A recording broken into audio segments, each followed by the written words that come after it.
जहां पर त्रिस्तरीय पंचायतों के चुनाव के लिए मतदान जारी है। आम और उपचुनाव के लिए 166 मतदाता केंद्र पर वोटिंग चल रही है। आपको बता दें कि 152 सरपंच, 303 पंच और कई जनपद जिला सदस्यों के लिए मतदान चल रहा है। इसके अलावा कोरोना संक्रमण के चलते बूथ पर स्वास्थ्यकर्मी भी तैनात किए गए हैं। मतदान केंद्रों में मास्क लगाना अनिवार्य है। बिना मास्क के मतदान नहीं देने दिया जाएगा और दोपहर 3 बजे तक ये वोट डाले जाएंगे।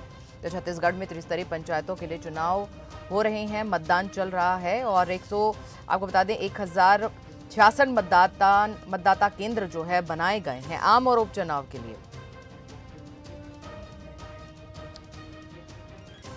और इस पूरी खबर पर हमारे साथ मोहन तिवारी जुड़ गए हैं छत्तीसगढ़ से, हमारे विशेष संवाददाता। उनसे हम सारी जानकारी लेते हैं। तो आपके पास क्या कुछ जानकारी है, कितना अभी वोटिंग हो चुकी है और किस तरह के वहां पर इंतजामात किए गए हैं, क्या कुछ जानकारी है आपके पास?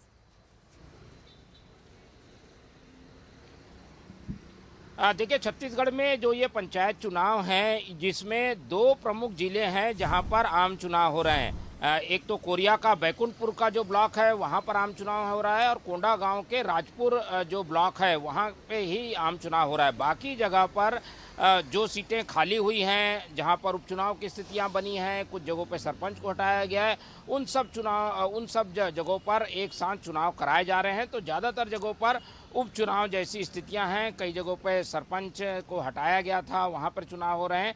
लेकिन खास बात यह है कि कोविड गाइडलाइन के बीच इन चुनावों को संपन्न कराना जो है वो किया जा रहा है। तो राज्य निर्वाचन आयोग ने इसके लिए स्पेशल गाइडलाइन तय की हुई है। पहले हमने देखा कि निकाय चुनाव के लिए जो गाइडलाइन थी वही गाइडलाइन इसके लिए भी है, क्योंकि बैलेट से ये चुनाव होने हैं।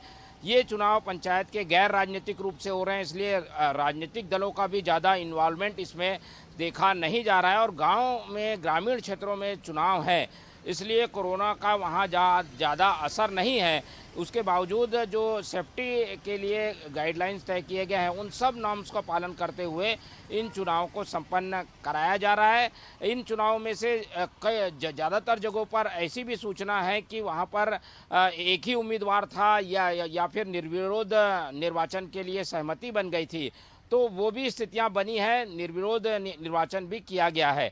तो सारी स्थिति आज मतदान के बाद मतगणना भी उसी समय उन्हीं स्थानों पर की जानी है, इसलिए कल तक ये सारी तस्वीर साफ हो जाएगी।